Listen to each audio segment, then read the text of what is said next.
Okay guys, let's roll.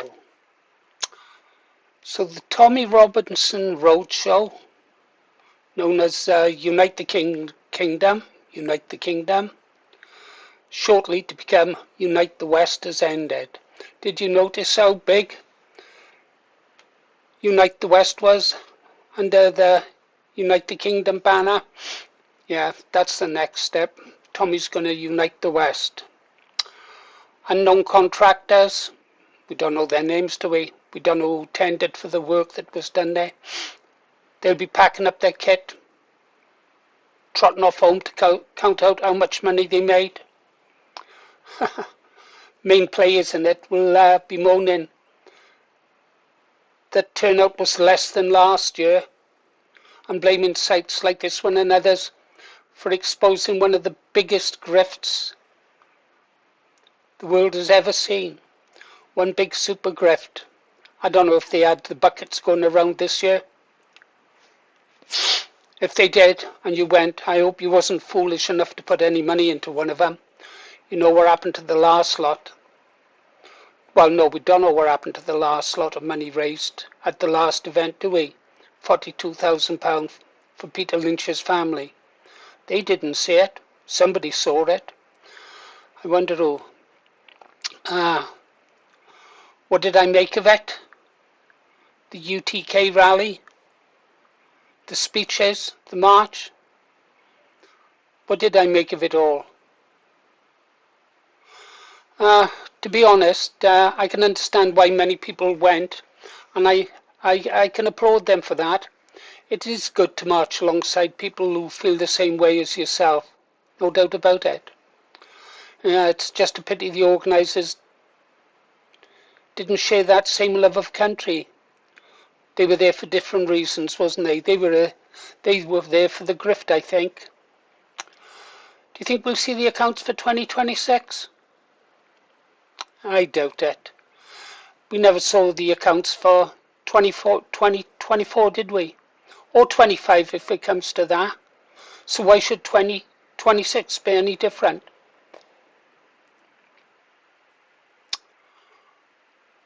What did I make of it all? Well, to be honest, I thought it was just one big, fat, nothing burger. I wasn't alone in thinking that. I was told by people who attended that they thought it was all a bit of an anticlimax, bit of a big letdown. I'm sure some people enjoyed it, but there were a lot of others who thought their money might have been better off going to restore Britain than paying for tickets to London. About the speakers, Carl Benjamin wasn't bad. There were one or two good speakers, in fact. Others, like Lawrence Fox, I used to once respect him. I think he'd been hanging around Tommy too much. Been talking to Charlie in the toilet, I expect. Don't know what was going through his head and with his performance. It was appalling. I thought it was an insult to the audience. What about the man himself, Tommy? He reminded me of an aging rock star on his final gig. His fake outrage and passion, I think it was clear to anyone who really watched his performance, which are lackluster.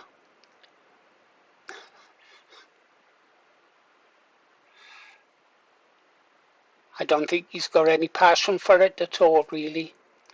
We know why he's there. Well, if you didn't know before, you should know now, because as I predicted, the flags at the front of the march, they were predominantly Iranian and Israeli flags. Glad I stayed away. I won't march behind another country's flag. Sooner foreign flags are banned off our streets, the better. It wasn't all gloom and doom. There were some good bits. I watched Freedom Dad 73. I watched him from early. Respect to that man. He got down from Glasgow. Don't ask me how, but he got there. Well,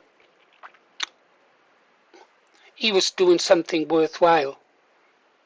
He was interviewing people as to why they went there. that was really good. Yeah, he interviewed lots of people. There was one interview with a veteran I really liked, and then with a much younger Londoner, obviously working class. Both of them, the veteran and the young man, both spoke passionately about why they were there at the event, and that was good. That was really good. Although I did wonder if the reduced. No, I wonder though if the reduced numbers at this year's rally would have been even lower had more of the audience seen these clips that I take from the Double Down News channel. There'll be a link in this description that I'll show you in a moment. You really should check out Double Down News. I hope they don't mind me using their content. Anyhow, so these clips might be a little bit all over the place, but I'll talk you through them where I can. So stand by. Okay, here we go, try again. Intended to be an offshoot of the terrorist Zionist organization, the JDL. Now, the first time that the English Defence League was registered officially on Companies House was by Israeli soldier Roberta Moore. The company was originally incorporated as the EDL, English Defence League Limited. However, it was later renamed to Jewish Defence League JDL UK Limited. The second time that the EDL was registered on Companies House was by Helen Sheila Gower. It was incorporated as the English Defence League, EDL. However, just a month later, it officially changed its name to the English and Jewish Defence League, EDL Limited. Now, it's relevant that the initial registration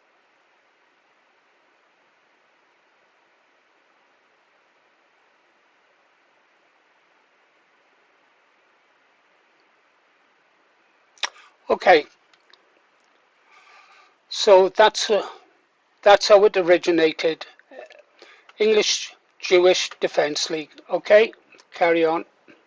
Was carried out by the former Israeli soldier Roberta Moore. Roberta Moore is pictured here with the vice chair of the Zionist Federation at the time, Jonathan Hoffman. Members of the racist English Defence League, or EDL, attended a demonstration that Hoffman helped organise. He is photographed alongside Roberta Moore, the founder of the EDL's Jewish division. She will later express her admiration for Anders Breivik, the neo-Nazi who murdered 77 people in Norway. Okay, pause, Paul. Get to the next clip. Pro-Israel stance for as long as I've known you.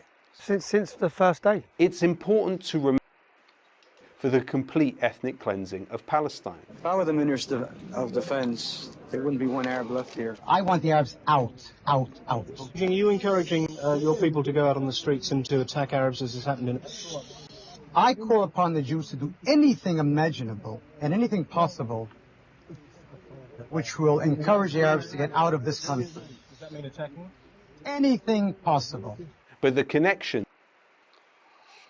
Okay, starting to get the picture. I'm doing these little breaks every now and again, guys, so I can claim fair use, which I am doing. It is fair use. I doubt if these guys would object to me reporting on this. EDL, and a regular speaker at their rallies outside the Israeli embassy was none other than Rabbi Nachum Shifrin. How would you feel if one day your children or your grandchildren are saying 5 times a day, Allah Akbar? Well, this is what is coming down on you here and now.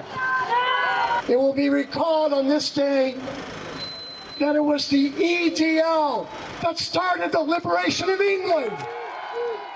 Nachum Shifrin was the driver for the founder of the JDL, Meir Kahan. So the question has to be asked, was Tommy Robinson's English Defence League founded to be an offshoot of the Zionist terrorist organisation, the JDL? Tommy Robinson's... And here we have young Tommy. Quote, Robinson cited his Zionist credentials. I notice you're wearing a shirt or a button that says I'm a Zionist. What does a Zionist mean to you? Well, a Zionist is someone who believes in a homeland for Jewish people. My definition when I've looked at that is Israel first. It means Israel first? Yes. Okay. Robinson actively differentiated himself from the British National Party. Those groups differ in many ways because those are just Nazis backward. Were you part of the BNP at one time? I was part of the BNP in 2004. Former BNP leader Nick Griffin went on record describing the process whereby the EDL and the BNP went in separate directions. Okay, we got to listen to this. There's my old chairman. He used to be really good. Something went wrong with him. Pity. Anyhow, let's see what he has to say. I think you're going to learn a few truths here. Leadership of the EDL and the thing as a whole, it is quite simply a Zionist front organisation, which is financed in the end from the United States, and its purpose is to heighten and encourage a clash of civilizations, because the neocons and the far right of the Zionist spectrum, the Likud Kahanists, they want Europeans and Muslims fighting on the streets of Europe, so that when they then, as they want to ethnically cleanse Palestine of all the Palestinians, a lot of public opinion thinks, well, I wish we could do that in Britain, wish we could do it in France or Denmark, and that's what the EDL is there for. It's a false flag front group run by and financed by Zionists. When Tommy Yeah, good stuff, eh? Good stuff. Let's carry on. It's quite a bit to get through. Got some cracking images coming up shortly. Here we go again, me talking just for the link. Shillman employed Tommy Robinson alongside Ben Shapiro and Katie Hopkins as his Shillman Fellows at the David Horowitz Freedom Center. Big round of applause for Israel. Yes, come on Israel. Palestine. Why would you support Palestine? We have to remember that Robert Shillman was a director of the Friends of the IDF. And here we see Robert Shillman speaking at the Zionist Organization of America and describing his pen and his checkbook as weapons. With this pen and my checkbook, I provide ammunition. I wield a pen to provide ammunition to those organizations like ZOA who are on the front lines in this battle. Shillman's funding allowed Rebel Media to pay Robinson a substantial salary. Rebel Media is run by Ezra Levant, who Robinson cites as the person who created him. Ezra helped me, coached me, trained me, created me. So We know. Not a free man, is he? He's an agent. No wonder he likes to get whacked out of his brain every now and again. Must be the remnants of his conscience bothering him. I'm very grateful to Ezra Levant. I'm very grateful to, and I know at the time, Dr. Bob's here. I know at the time Dr. Bob was sponsoring my employment. I didn't know that at the time. I didn't know what Shillman Fellow meant at the time. But Dr. Bob was supporting Rebel, who was supporting me. Now Shillman.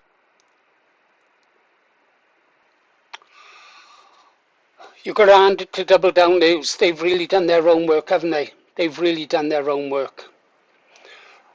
After I've shown you these video clips, I'll be talking about the kind of people who follow Tommy Robinson and support him. If you like, the cult of Tommy Robinson. Anyhow, let's move on. For 2025, the individual known as Tommy Robinson travelled to Israel at the invitation of Israel's Minister for Diaspora Affairs, Amit Chikli. This trip was paid for by the Israeli government. It included visits to the Knesset, the site of the Nova Festival, and the settlements in the West Bank, an area which Tommy Robinson dutifully refers to as Judea and Samaria, using strictly Zionist terminology. During his trip to Israel, Tommy Robinson was informed by an interviewee that there was a special place in hell for Britain. They really helped give birth to the Jewish state in World War I. The Balfour Declaration, the San Remo Accords, the mandate for a Jewish Palestine, the UK was at the forefront of that. And then they turned on us. Yeah, I was about. Does Tommy defend the country that's given him a home. As he said when he held up that Pakistani guy's arm and said he's as English as I am. He wasn't lying, because Tommy isn't English, is he? They turned on us, man, and therefore they have a special place in hell.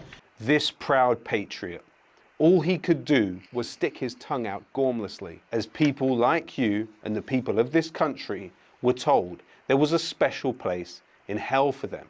When Israel killed 3 former British soldiers with a targeted airstrike in Gaza, what was the response of Britain's patriot, Tommy Robinson? He said, British people that do aid work in Gaza are cucks, play stupid games, win stupid prizes. How can Tommy Robinson define himself as a patriot but speak with such callousness about the death of former British soldiers? You've heard me speak about Tommy before, when he's demanding the bombing of Iran, celebrating the deaths of all those children, the displacement of millions of people. Something mentally wrong with Tommy Robinson. Something's really done something to his brain. Anyhow, let's move on. Especially when he has been pictured on the top of a tank in the Israeli-occupied Golan Heights of Syria, and stated so clearly that if a war was to develop in the Middle East, he would actively fight on the side of Israel. If there was a war tomorrow, I would be there on the front line fighting for Israel. Liar, liar, liar. There is a war in Israel. They're fighting the Iranians. They're fighting in southern Lebanon. This channel offered to pay Tommy's flight to go there, to go to Lebanon, so he can keep his promise to go and fight for Israel. He won't go. He's a coward. A coward.